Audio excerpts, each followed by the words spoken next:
자, 이번 강좌는 도시군 관리 계획의 효력에 관한 사항입니다. 여러분들 이미 배웠죠? 자, 도시군 계획 안에 기본 계획과 관리 계획 있고, 관리 계획은 도시군 기본 계획에 맞춰서 구체적으로 시행하는 사업 계획을 했습니다. 사업 계획으로서 여기는 대외적 구속력이 있죠? 그러니까 뭐가 발생한다는 걸 알 수 있어요? 효력이 발생하는구나 하는 걸 볼 수 있어요. 그럼 우리가 절차를 갖다 본다면 입안, 결정, 고시. 자, 그럼 요게 바로 대외적 효력이 있는 것입니다.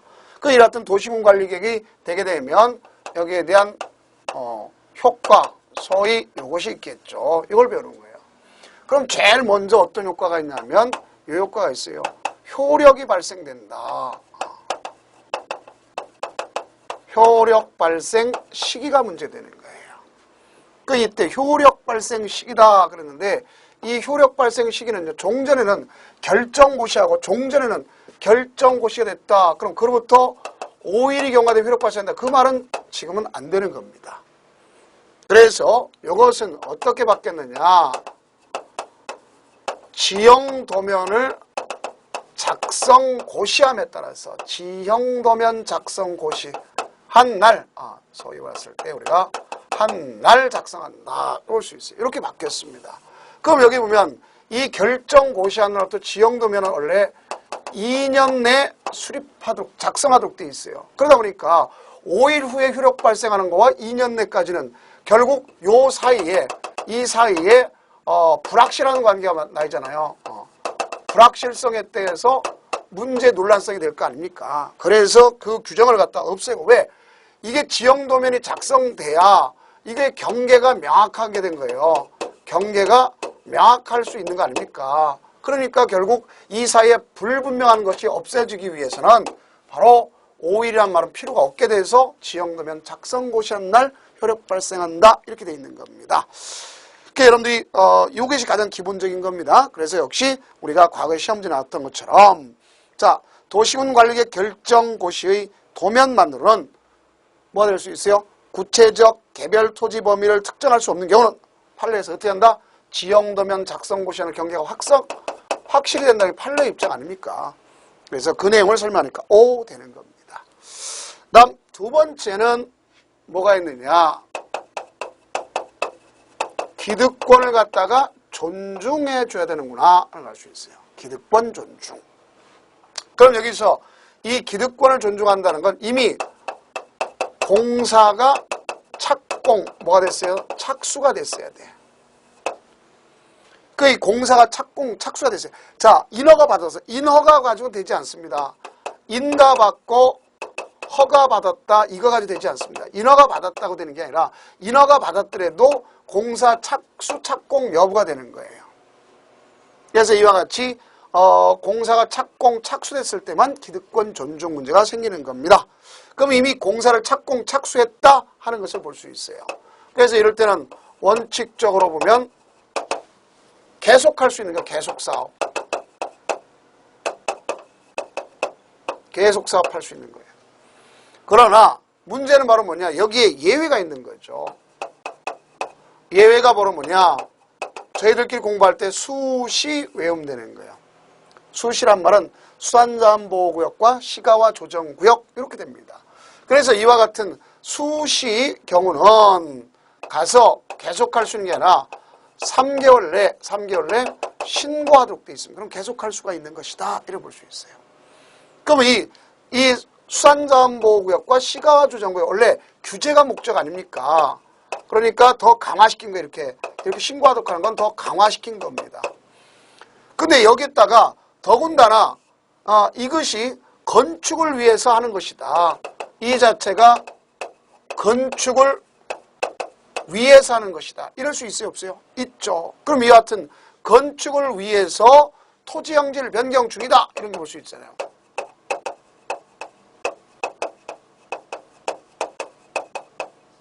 그 이와 같은 토지 형질 변경이면 이미 공사를 갖다가 완료한 경우도 있겠죠. 1년 내 이미 완료된 경우 있고 지금 진행 중인 경우도 있을 수 있어요? 없어요? 있죠. 그럴 때는 여기에 있는 이 신고 외에 별도의 절차가 더 필요하다는 얘기입니다. 별도의 절차가. 그럼 나중에 가서 얘는 공사가 완료되고 나서 토지영주변 공사가 완료돼야 될 거 아닙니까? 그렇죠? 완료되고 나서 가서 플러스 별도 절차는 3월 내에 건축 허가를 신청해야 되겠죠. 왜? 건축 허가를 받지 않은 거니까 건축 허가를 신청해야 되는 거고. 그 다음 여기는 IN지형, 밑에 거 IN지형. 이미 다 꺼낸 것은 몇 개월 내, 이게 3개월 필요 없어요. 6개월 내 건축 허가를 신청하면 되는 거예요. 6개월 내. 그러니까 IN지형은 완료가 돼야 되고 이미 그건 완료가 된 거니까 차이가 있잖아요. 이렇게. 그래서 하나는 3개월, 하나는 6개월 이렇게 차이가 있구나. 이렇게 볼 수 있습니다. 그럼 다시 한번 결론적으로 보면 얘는 이미 다 꺼놨으니까 가서 여기 지정하고 나서 6개월 내 건축허가를 신청하면 되는데 여기 IN지형 얘는 하고 있는 거 아닙니까? 완료가 돼서 3개월 내 건축허가를 신청해야 된다. 이렇게 볼 수가 있어요. 이것이 바로 기득권 존중이다 하는 것을 볼 수가 있는 겁니다. 여러분 교재의 것. 자, 그러면 이제 지형도면 작성고시다. 그랬죠? 자, 지형도면 작성고시라고 하는 개념은 어디서 나타난 거예요? 토지 이용 규제 기본법에 따르도록 되어 있습니다.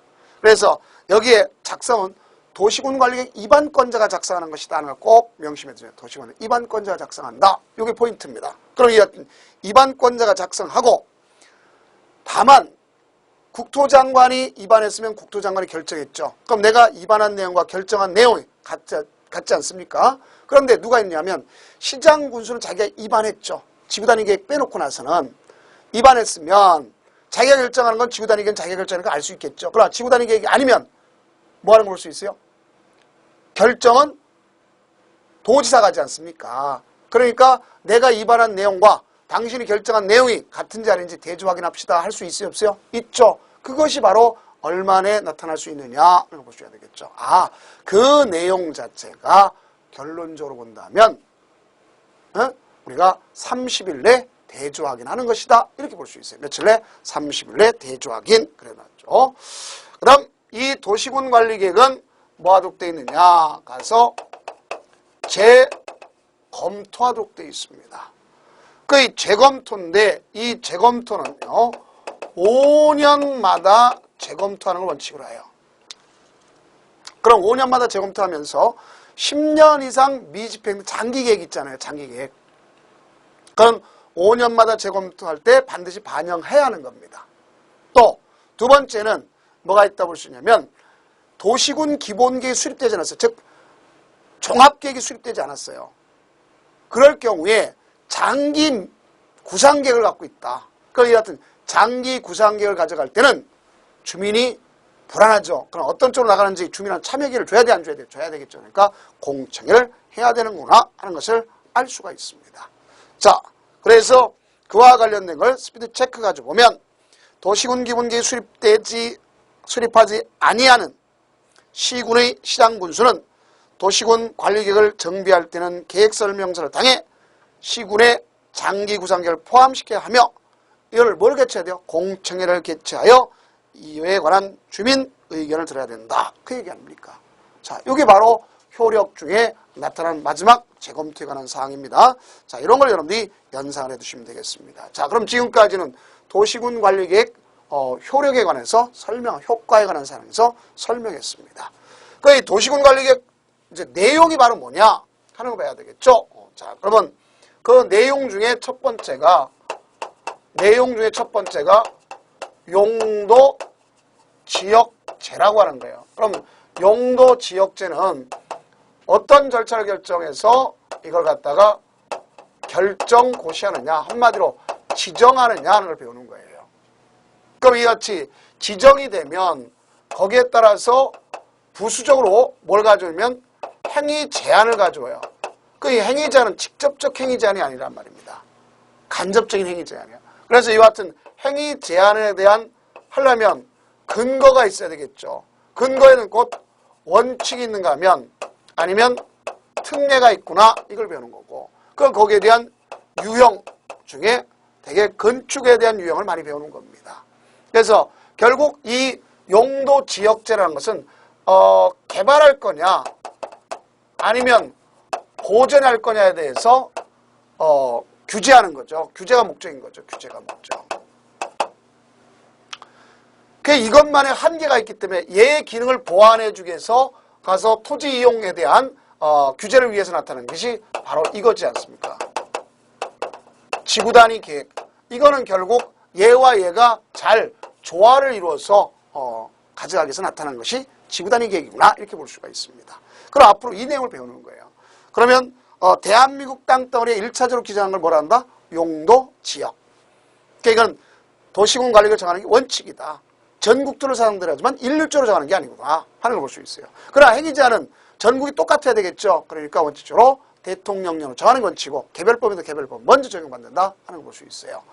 자, 그럼 이거는 중복 지정할 수 없도록 돼 있고 그것만 가지고 안 될 때 나타나는 게 뭐죠? 용도, 지구. 용도, 지구는 국지적으로 나타나는 거예요. 그래서 지역 실정을 반영해서 특성을 살려야 되니까 조례로 정하는 게 원칙입니다. 개별법이 일단 먼저 적용받는 게 원칙이죠. 그럼 이거는 기능에 따라서 용도, 지역의 기능을 보완해 주기 위해서 나타난 거지만 이거는 종속관계에 있는 건 딱 한 가지 취락지구만 빼놓고 나머지는 그러하지 않는다는 걸 볼 수 있겠고요. 부분적으로 지정한다는 것 잘 아셔야 돼요. 중복 지정할 수 있다는 것. 그 다음 3차적인 규제에 해당하는 것이 용도구역임을 잘 좀 여러분들 이해하시면 되겠습니다. 그래서 그 내용에 대해서 설명한 것이 비교급이다 하는 것을 크게 의미를 삼을 수는 없습니다. 그럼 여기는 가장 키포인트는 용도 지역기는 중복 지정할 수 있다 없다? 없다. 그럼 그와 관련된 문제를 풀어보시면 되겠습니다. 자, 거기 보면 국토의 계획 및 법령상 용도 지역, 용도 지구, 용도 구역의 지정에 관한 설명으로 옳은 것 그랬죠. 동일한 토지의 두 개 이상의 용도 지역 중복 지정, 용도 지역끼리는 지정할 수가 없습니다. 틀렸죠?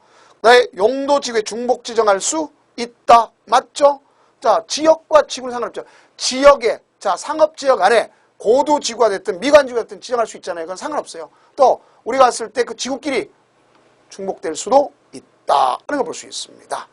또 우리가 용도 구역과 지구는 중복될 수 있어요. 왜? 뭐가 있냐면 녹지지역 안에 자, 이만한 녹지지역이 있을 수 있어요.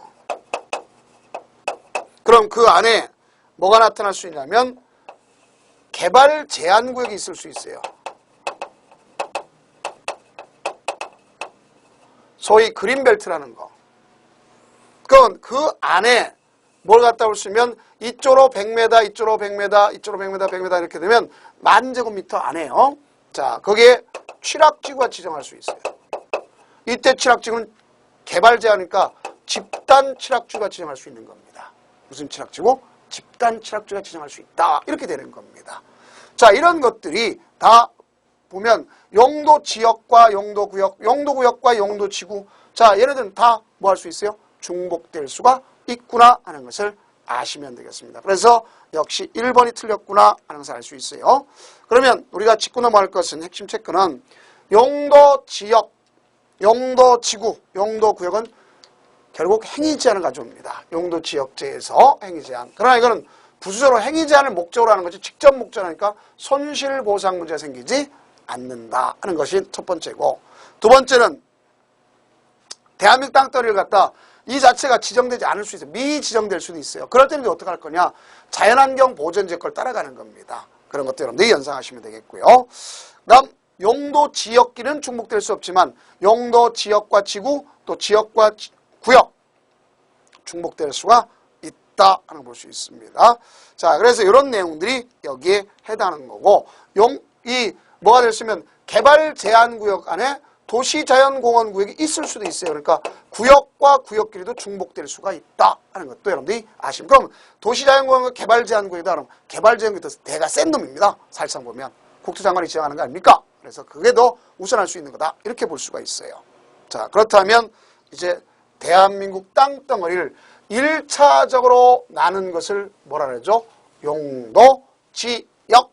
그래서 용도, 지역에 관한 사항을 지금부터 나가면 되겠구나 하는 걸 알 수 있어요. 자, 그렇다면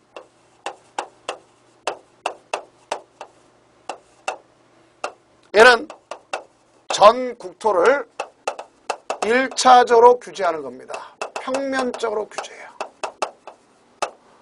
그러니까 한마디로 해서 개발할 거냐 보존할 거냐 이렇게 규정하는 겁니다. 그러니까 얘네들 사이는 중복될 수 없어요. 그래서 개발할 걸 개발하고 보존할 걸 보존해야지만 효율적 이용되고, 그것이 더 더불어 사는 거죠. 공공복리 증진을 위해서 중복지정할 수 없다 하는 걸 알 수 있습니다. 그러면 이와 같은 용도 지역을 지정하는 것은 원칙적으로 뭐 해야 되냐면 도시군 관리 계획으로 정하는구나 하는 걸 수 있어요. 그래서 도시군 관리 계획으로 정한다. 그러면 입안 결정 고시가 필요가 없구나 하는 것을 아는 게 아니라 입안 결정 고시 절차를 거친다는 거예요. 근데 여기도 특례가 있어요. 그거 없이도 가능하다 하는 것을 포인트를 잡을 수가 있단 말입니다. 자, 그럼 이것은 도시군 관리 정할 때는 어떻게 할 거냐? 4가지가 있습니다. 그것이 법률에서는 9가지고 그걸 세분화시키면 21가지가 돼요. 21가지가. 그러니까 이걸 우리가 보시면 되겠습니다. 그럼 대한민국 땅덩어리 중에 가장 대표적인 것이 무슨 지역이면 도시지역이 있습니다. 인구나 산업이 밀집되고 예상되는 지역 아닙니까? 그렇죠? 그럼 도시지역이 있는데 이 도시지역은요. 제일 먼저 주거지역 위주가 되는 거죠. 주거지역. 그 다음 여기에 산업화가 나타나면서 무슨 지역? 공업지역. 그 여기에 매개적 역할을 하는 것이 무슨 지역? 상업지역. 그럼 여기에 이 주거지역, 상업지역, 공업지역이라고 할 수 있는 얘네들에 대한 경계적 개념이 있는 것을 다 어떻게 해야 되겠어요? 얘네 여기 있는 이거랑 그렇죠? 여기 있는 이거랑 얘네들은 서로 경계가 분리돼야 됩니까? 안 해야 됩니까? 돼야 되겠죠? 그럼 그런 것과 관련된 것이 녹지지역. 그럼 녹지지역은 개발할 수 있어요? 없어요? 없죠? 보전 원칙을 한다고 생각하시면 되겠습니다. 자, 그럼 그 중에 여기 있는 이 주거지역 있지 않습니까? 이 주거지역은 다시 3가지로 날 수 있어요. 그래서 전용 주거지역, 일반 주거지역, 준 주거지역 이렇게 될 수가 있는 거예요. 그 다음 공업지역도 다시 나눌 수가 있습니다. 자, 어떻게 나눌 수 있느냐? 전용 공업지역, 일반 공업지역, 준공업지역 이렇게 될 수 있어요. 그러면 상업지역도 나눌 수가 있다 하는 걸 볼 수 있어요. 자, 그럼 여기 상업지역은 중심상업지역, 일반상업지역, 근린상업지역. 그러나 우리는 요 사이에 새로 생겨난 것이 도시 안과 바깥에 연결하게 해서 나타나는 것으로서 뭐가 있느냐? 바로 유통상업지역이라는 것이 있다는 걸 알 수 있어요. 유통상업지역. 그러니까 상업지역은 4가지가 되는 거예요. 그 다음 녹지지역은 도시지역에 편입된 것 중에서 대표적으로 개발할 수 있는 도시지역 편입돼서 개발될 수 있는 곳이 있겠고 그 도시지역에 있으면서도 개발이 못 되는 곳이 있을 수 있어요. 그래서 자연녹지, 생산녹지, 보전녹지 이렇게 4가지를 했어요. 그럼 자 봐요. 우리가 일반적으로 보면 도시지역은 크게 보면 몇 가지가 된다고 볼 수 있어요? 4가지가 된다는 걸 알 수 있네요. 자, 주거지역, 상업지역, 공업지역, 녹지지역 이렇게 주상목록. 자, 이게 되는 거예요. 그 다음 이제 관리지역이 있습니다. 관리지역은 3가지 개념에서 나타날 수 있어요. 그래서 어떻게 볼 수 있냐면 이렇게 근거해서 볼 수 있어요. 언젠가는 도시지역에서 편입되는 것으로서 계획관리지역. 계획관리지역. 자, 그럼 관리지역도 이렇게 보면 3가지가 있는데 그 중에 보전을 목적으로 하는 관리지역이 있는 게 있습니다. 그러면 여기는 뭐가 있냐면 농림지역이 있겠고 자연환경 보전 지역이 있어요. 그럼 이렇게 나눌 때 농림지역에 준해서 관리가 필요한 것이 있습니다. 그걸 생산관리지역이라고 해요. 여기에 집어넣지 못하면 여기 준해서 관리가 필요한 거.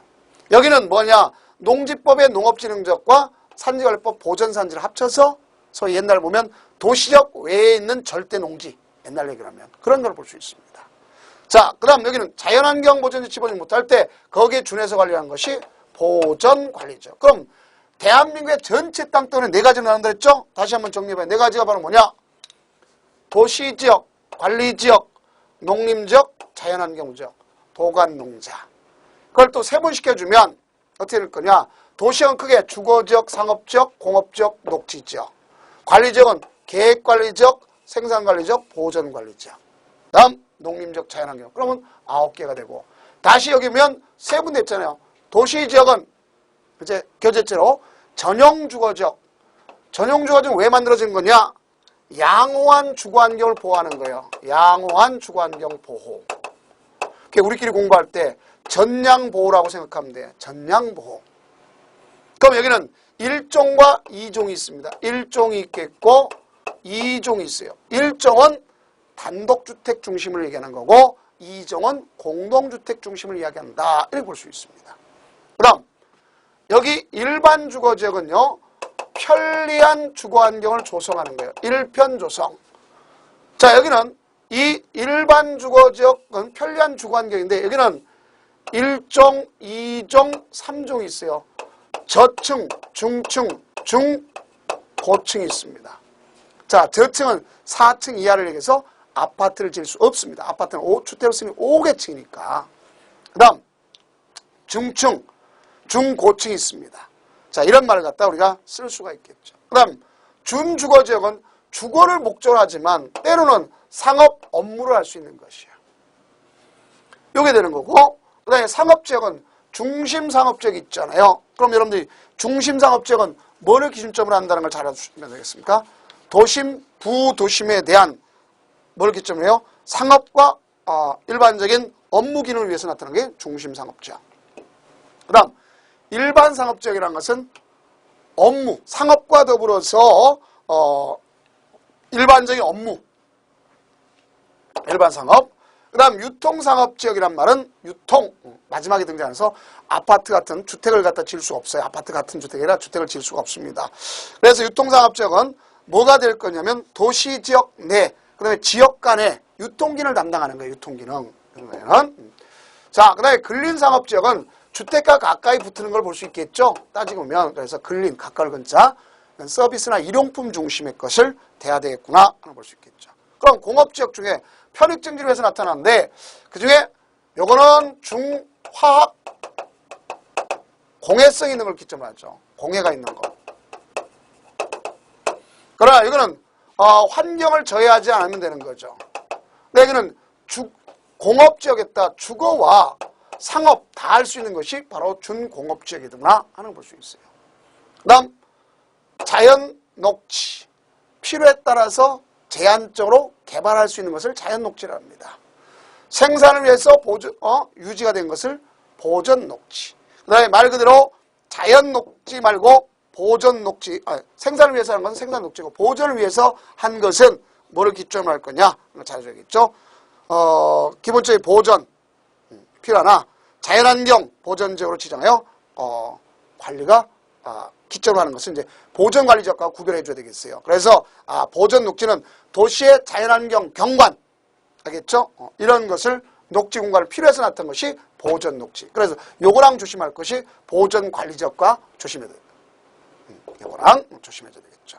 그 다음 생산을 위해서 유보시키는 생산녹지하고 생산관리지역하고는 좀 조심해요. 여기는 농림지의 지분이 못돼. 거의 준해서 관리가 필요한 게 생산관리지역이고 여기는 바로 생산을 위해서 유보시켜 준 거다 하는 것을 아시면 되겠습니다. 자, 그것이 여기에 해당한다 볼 수 있어요.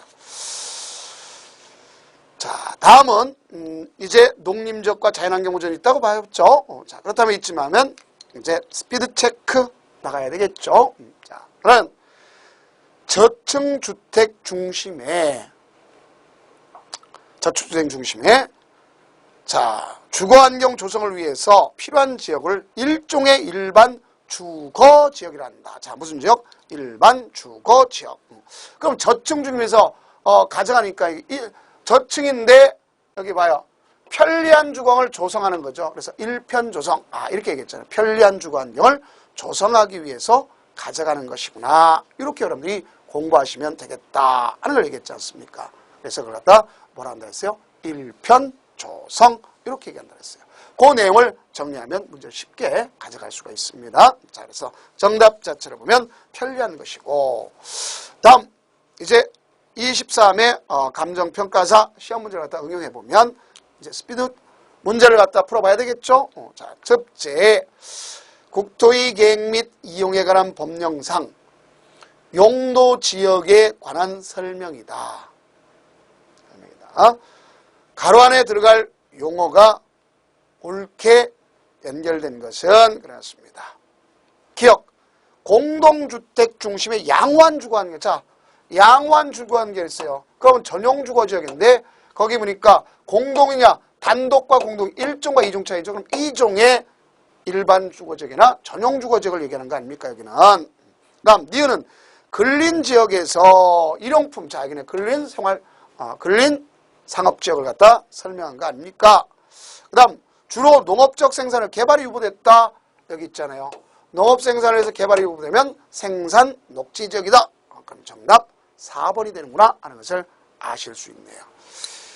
그럼 이와 같이 용도 지역은 결국 뭐 가지고 하는 거예요? 여기 보니까 절차를 보면 입안 결정 고시를 통해서 이루어진 거 아닙니까? 그런데 이 절차에 특례가 있다는 거예요.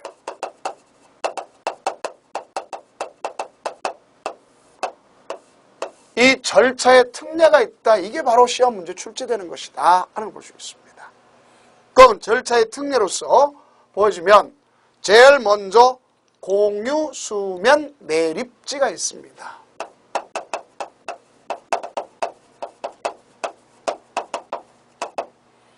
그 여러분들이 공유 수면 매립지다 그래 본다면 이런 얘기죠. 여기에 바다가 이쪽에 있습니다. 여기는 육지가 있겠죠. 육지는 역시 용도 지역이 지정돼 있을 거 아니야. 이거는 어떻게 지정할 거냐? 입안 결정 고시를 통해서 입이 돼 있을 거 아니에요. 그럼 돼 있으면 여기는 몇 가지가 됩니까? 4가지 중에 하나일 거 아닙니까? 그럼 4가지라는 것은 결국 뭐를 갖다 얘기하는 거예요? 우리가 도시적, 관리적, 농림적, 자연환경보전적 이렇게 도관, 농자 중에 속할 수 있지 않습니까? 근데 바다는 등록이 돼 있어요? 안 돼 있어요? 안 돼 있죠? 그러면 이 공유수면을 매립해가지고 여 바다를 갖다 매립하면 당연히 육지가 생기는 거죠. 이건 꼭 바다만이죠. 왜? 하천은 이미 등록돼 있잖아요. 하천 등록돼 있습니다. 자, 그럼 이때 이 매립 목적이 있을 거 아닙니까? 이 매립 목적과 이 인접 용도 지역을 비교하는 거예요. 비교해서 얘와 얘가 목적이 같다.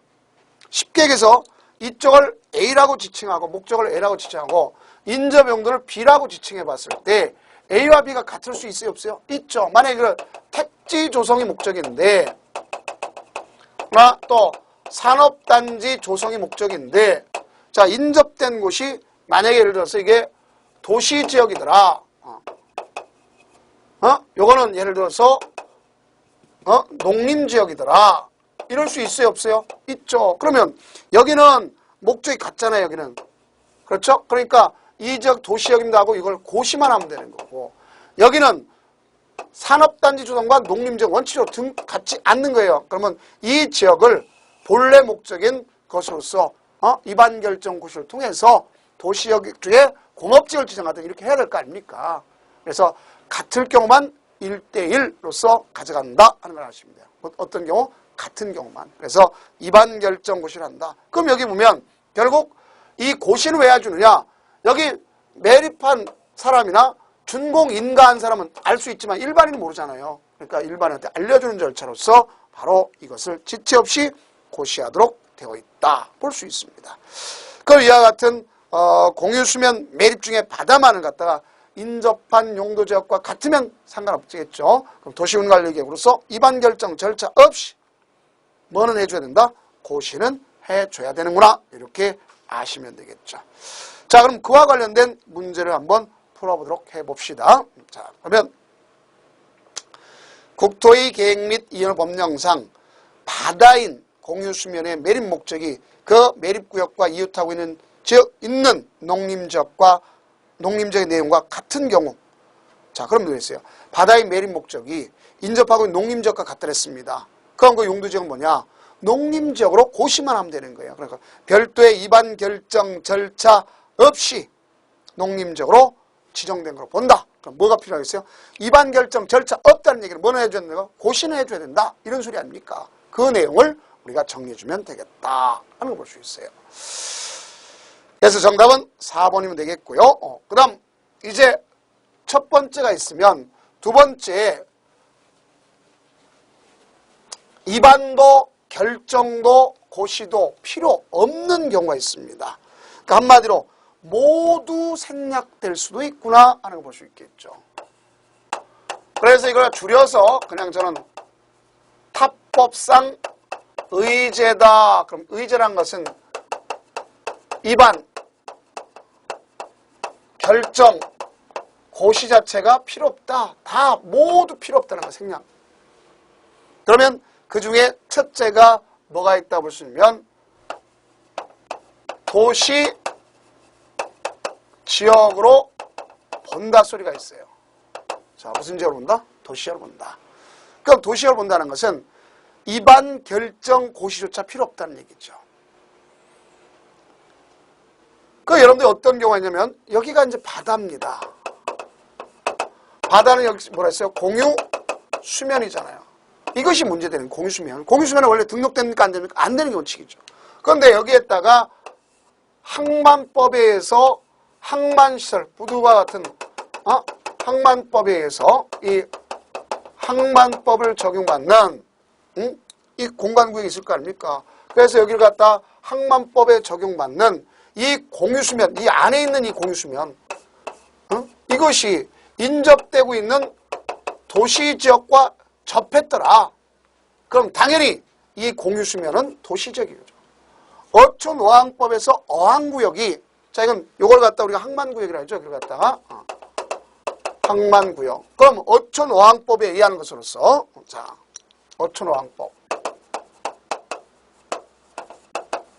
그 여기 있는 어항구역 있잖아요. 어항구역. 그럼 이런 데 보면 이 어항구역이 도시적과 연접되는 이 공유수면, 바다 전체를 얘기하는 게 아니라 이 구역 안에 있는 걸 얘기하는 거예요. 이것은 당연히 무슨 지역으로 본다? 도시지역으로 본다. 이렇게 볼 수가 있습니다. 자, 그것이 바로 여기 있는 거죠. 그 다음 산업입지 및 개발에 관한 법률.